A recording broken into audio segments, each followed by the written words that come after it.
take a look at our Kingdom of the Planet of the Apes special. It's one of the longest running, most successful franchises of all time. We'll go on location, on set with the cast and crew of what many say is the best apes ever. Ready for Kingdom of the Planet of the Apes? Let's go. Let's take a look. Hey, welcome back to Take a Look at our half-hour special dedicated to all things Kingdom of the Planet of the Apes. I am so geeked out since I read the book in 1963. I wasn't born, I couldn't read, but I did see the movie in 1967. It changed my life forever. I've been a huge fan of this, and the tradition continues, and this is one of the strongest movies ever. Albeit much of the skins computer-generated, every performance you see is an actual performance. How did this happen? Let's jump right into it right now by meeting the star of the show. Alain, how are you? Very good, thank you. The pride of Montreal, Canada, if you would introduce yourself. Yes, Alain Gauthier from Montreal, Canada, movement coach, teaching the actors how to become apes for Kingdom of the Planet of the Apes. Because as I mentioned, CG, sure, but this all originates with real performances, and if not what you've taught them, it wouldn't be happening. It would look quite different, actually. All right, all right. Well, get me right into it. So let's get which into are we going to be? What would be your choice between a chimpanzee, an orangutan, or a gorilla? I'm 100% chimp. Like You're that, a chimp. That is my soul creature, I figured. guarantee it. That's what I thought. All right. All right, good. So the first thing that we did is study the physiology of the ape Sure. and figure out what the limitations are and everything. Okay. And so, first of all, they're really grounded animals, nice bent knees, and they have hips that are locked to their torso because they're too short gap between the hips and the chest. All right. And then so as they move, they kind of have that, you know, one side is moving all together. Very good. Now the other difference, You know, when I drink Fireball, this is exactly the way I kind of, Right. the swagger I have. All right. Used to. So the next thing is they have different proportions so that their hands are way longer. And to help this situation, what we did is design arm extensions to emulate these proportions for the apes when they move around because they're quadrupedal mostly. We got tools. Yes, we have tools. Let's get them. So let's get some chimpanzee tools for you. And by the way, as you're grabbing this, I'd love to know, like, so your background being French-Canadian, did you start with the Cirque? How did you learn all of your skills? I was an acrobat. Okay. At start, yeah, with Cirque du Soleil. I ran away with the circus after I graduated from college. Don't try this at home. All right, what am I doing now? And yes. What I love is that your yourself.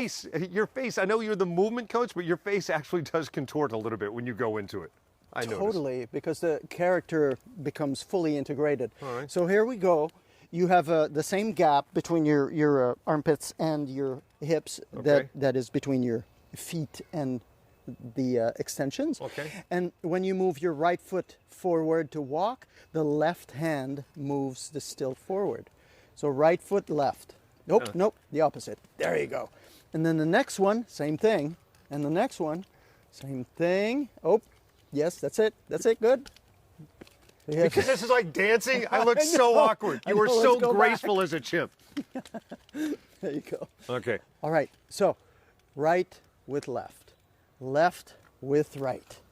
There you go. It's so counterintuitive. Right with left. Yes, it is. I mean, unless you're a chimpanzee, I suppose. And at the same time, it's really natural.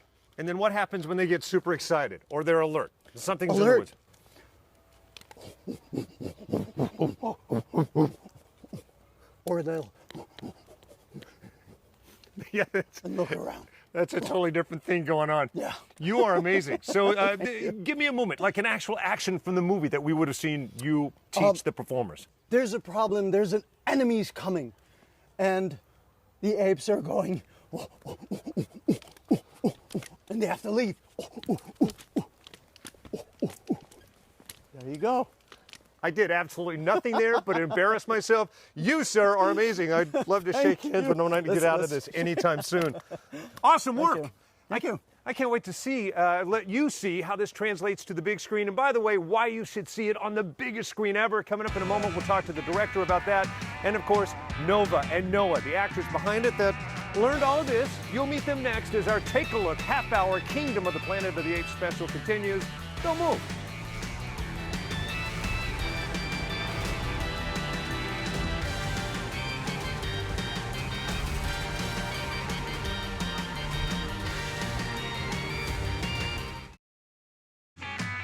welcome back to take a look at our half-hour special dedicated to all things Kingdom of the Planet of the Apes. And I'm sitting here like I'm not in front of two of the biggest stars right now. How are you, Owen? Good, how are you, Freda? Good to see you. Great. It is Nova. It is Noah. What's it like being back in the woods, by the way? Does it make you want to assume the posture? You know, it kind of does. And I was yesterday through here. I brought my arm extensions, and Kevin and I were kind of romping around through the forest. And Oh, you're not joking? No, You're I'm really- not joking at No, all. he doesn't need the forest to make him want to assume the posture. Oh, I'll do it anywhere. Anywhere. Yeah. I can Streets of New imagine. York. Yeah. We met up for dinner one night, and it was just full ape in the middle. That's how he greets in the middle of me. New York City.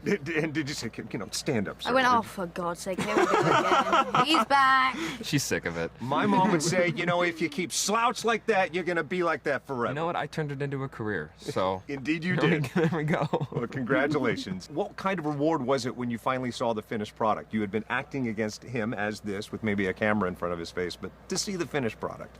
It was amazing. I mean, it's so visually stunning that I was just in awe of that, you know? Some of the big wide shots where you're getting to see the world, I was just like, wow, you know?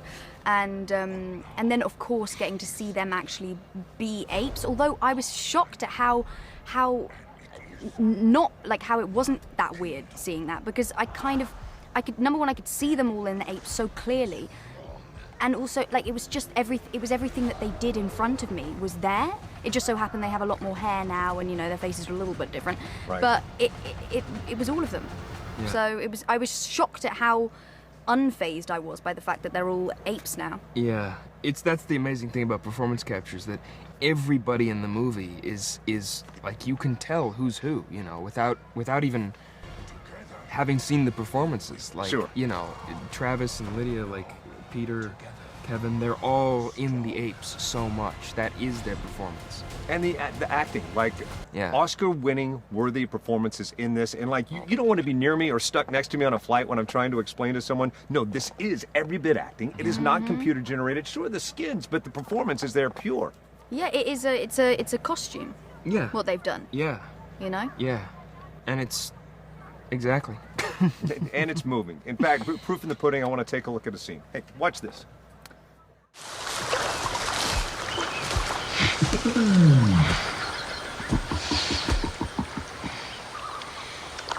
What did I miss? She spoke. She called my name. You misheard. You said this Nova was smarter than most. Within reason. Some intelligence, to be sure. I have a name. May. That was a special scene, and it was also my audition scene, so I felt very attached to it. Yeah. And also the location we were at was just stunning. Extraordinary. To get to have that kind of connection at the beginning was Yeah. really great, I think. Yeah, exactly. I tell people to watch Planet of the Apes, specifically this one, because it makes the world a better place in that it's action-packed, sure, it's entertaining, sure, but if we can solve all the problems taking place in this before they become problems and things that are going on in our own world, it'll be so much better. It would, yeah. Yeah. If you were to tell someone, watch this because, how would you finish that? Because it is a action-packed spectacle. It's breathtaking to witness, but also because it makes you think. It's carrying on the legacy of these movies that we get to see our own experience reflected back at us through this kind of mirror, and it's almost easier to look at the issues of today through the eyes of these apes. Amen. You're Yeah. brilliant in it. You're brilliant in it. Thanks for hanging out. When we come back, going behind the scenes with the director of the film and the truly larger-than-life, physically larger-than-life stars of the movie, how they made it happen. As our half-hour special continues, take a look.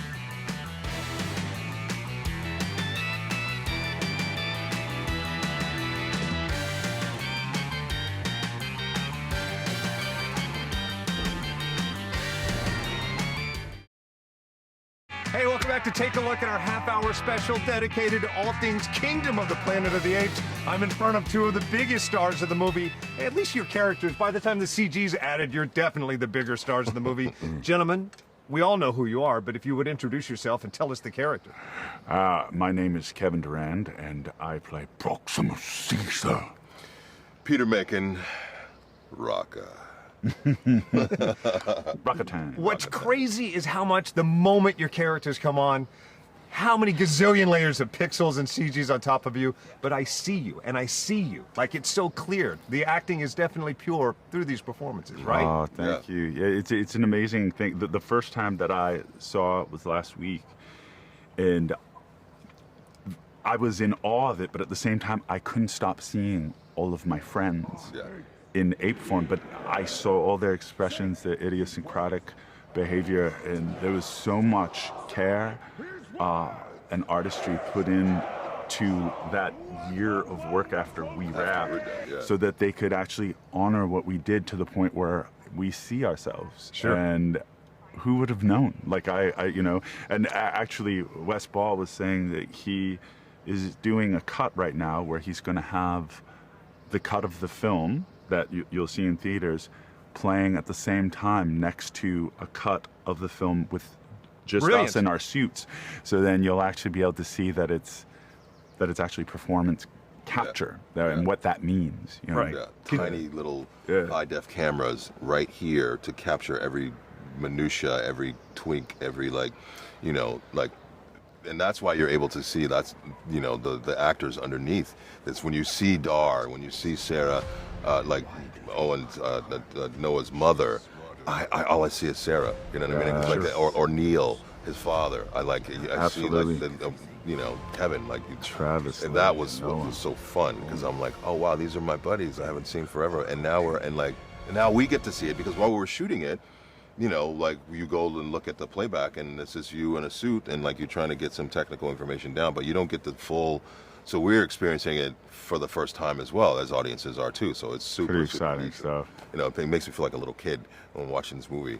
I can imagine. And you get to, so many movies, you're there, you pretty much know where you hit your mark, you know what it's going to look like. With this, you really, like the rest of us, you don't know what it's going to look like. You don't see the scene till we do. It kind of, that process for me, I thought was going to almost imprison me basically by the boundaries of the technology that I had. I thought that it was going to be very confining.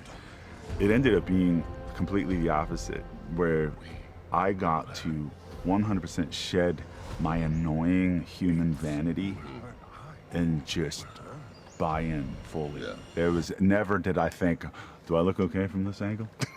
No, that was gone. So it's just freeing. Liberating. Well, you crushed it. You don't want to sit next to me on a flight or be stuck with me anytime when I start championing these types of movies, because I'm telling people, no, it's not a voiceover. No, it's not a CG performance. It is the actor's performance. Yeah. So how do you tell friends and family, no, it's not like Family Guy. I'm not doing a voice. I'm actually doing this performance. The less I feel like I say, the less I say, the better. I'm just like, you just got to come see it. It's something that's going to blow you away. I'm a talking orangutan. Sit with that. And sit with that and see what that does for you. And then when they come and see it, I saw it with my cousin and her daughter, and it was just mind-blowing. I can't wait for my kids to be a little bit older to see it, you know what I mean? But it's magic. It really is magic. And they're like, I recognize your voice. That's you. I'm like, yeah. And can you believe it? That's you're talking orangutan, and they're just mind blown. So how cool is Daddy's job? I know. It's hard to be cool to your kids. My kids still don't think I'm very cool. Wait till they see this. Just wait. Yeah. Durand's kids, wait till you see this. Trust me, it's going to be amazing. I got to wrap it up, guys. So good to see you. Thank you. When we come back to our half-hour Kingdom of the Planet of the Apes special, the eagle has landed.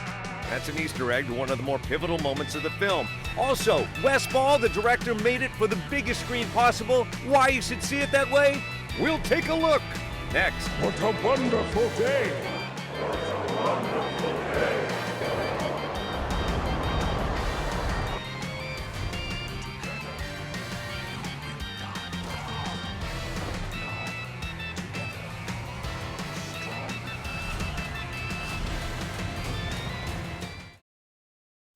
Hey, welcome back to Take a Look. It's our half-hour special dedicated to all things Kingdom of the Planet of the Apes. I've never been more excited. I grew up with this franchise. It changed my life, and this movie is going to change your life because it's that awesome. I'm really geeked out right now because one of my favorite things that happens in the movie is about to be duplicated right here. A beautiful bird is about to land on my body. All I have to do is call its name. Jasper, come hither. Jasper, that's your cue. All right, in the meantime, I sat down with the director to talk about it. Wes is awesome. He comes on cue. Take a look. A masterpiece, sir. A masterpiece. Oh, great. I'll take it. It's not easy to make a small movie. That's right. How? It is a small movie on a big canvas. I don't know how you fit a movie this big onto an IMAX screen. Yeah. You need more yeah. space. That's right. We made it for a big, giant theatrical experience, and we hope people enjoy it, you know. And I guarantee you they will. Like, this has been a part of my life since Yeah. I've been alive. The book Mine too. You know, I grew up in '80. I don't know why I watched this movie so much when I did, but I grew up on that original '68 movie. So here I am sitting there, you know, contributing to this long legacy of movies. It's a thrill, you know. And what I love about it, just about the time in the movie I sank into, oh my gosh, they've taken it a next level. Look how far we've come in movie making technology. Just about the time I'm thinking that, all of a sudden you give something, I'm not going to ruin it, but you give something that's a really great snapshot of the original film from 1968. Sure. There's several nods to where this thing started long ago, 55 plus years ago, I think. Sure. Yeah. You know, how do you dissect your child? But like, what is your favorite moment? 20, 30 years from now, when you look back, is there a moment that you're proudest of? It's funny. You know, in terms of that movie that I grew up on, like, I was a kid. So my dad was probably watching the movie, and, you know, I'm sure all the concepts went over my head, and I don't even remember the Statue of Liberty kind of blowing my mind or anything, but I remember the images. And I'm a visual guy, so like those images are ingrained in my head. Those feral humans running through the grass, you know, apes on horses, and that beach scene, that scene on the beach. And we covered almost all those things in this movie in some way. You know? Yeah, the score starts dipping that direction a We little even bit. kind of borrow a little bit of Jerry Goldsmith in this movie. So there's, for the fans of the original, we are kind of a bridge between that last Caesar trilogy and that '68 original. We're kind of have feet in both camps there, you know. Like the best planned wedding, nothing goes the way you want it to go exactly, but at the end, you're usually pretty happy with the successes rather than the things that didn't go right. Right. With that said, what was the greatest hurdle that you made it over, and in Video Village, when it happened, you're just going, It's all over the place. I mean, making movies is hard enough, but doing it with this process that's just so unique and different, the technological performance capture stuff, it's just very difficult to do. It requires so much planning, and there's certain restraints that you have to kind of work with. So, you know, it was interesting trying to get our feet under us with this technology thing. But once we did, we felt like we were in a good place. We've learned a lot now, so it'll be interesting to see what happens in the future installments if we're lucky to make them. When I speak to this kind of filmmaking, like, I can't impress to my audience enough that these are real performances. Yeah. And with that said, you're likely very often not even up against a blue screen. You're actually in practical environments doing this. You may as well have shot it practically. Yeah, and we do shoot it practically. Everything we shoot, we shot with the actor in place. We just happened to cover him over, you know, with this visual effects kind of makeup stuff, basically. But yeah, we try to be in real locations because our job really in this thing is to immerse people in a world they believe is real, you know? And being in a real place, it shows up in the actors' faces. It shows up in the camera person who's shooting that shot, you know? So it makes it real for all of us, you know, making the movie. And it keeps the visual effects honest, you know what I mean? Where you can't really tell what's real and what isn't. There is about 35 minutes of full CG in the movie, but hopefully you can't tell because it's mixed in with real, you know, environments and stuff. So we try to handle that blend, you know, as best as we can. I know you were reluctant to sign on to this until you kind of delved into the idea that it would be so many years in advance, sure. that it would open up so many other opportunities. Sure. Well, now you've done it. Sequel? Yeah, I hope so. We've certainly got plans. We'll see how this movie does, but we'd love to continue on, you know, with this awesome franchise, you know. I hope so is good enough for me. Thanks very much. Good to see you. All right. Another brilliant reason why you need to watch this movie, especially on the biggest screen possible. I suggest IMAX. That's why Wes made it available for that format. It's awesome. So once again, Jasper, let's wrap up the show. Jasper, you are killing me. I love you, man. You're light as a feather. Oh, it's stupid. I was just barely getting it. We'll see you next week on Take a Look. Hey, on YouTube, don't forget to like and subscribe. Legend says Ape and human lived side by side. Impossible as that may seem. Why do they hunt her? She's smarter than most. The elders did not tell us everything about this world. Bend for your king. Apes hunt humans. That is wrong.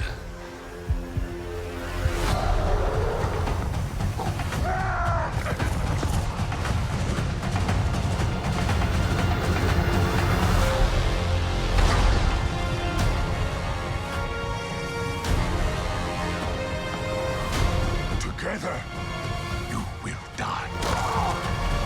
No, together, strong.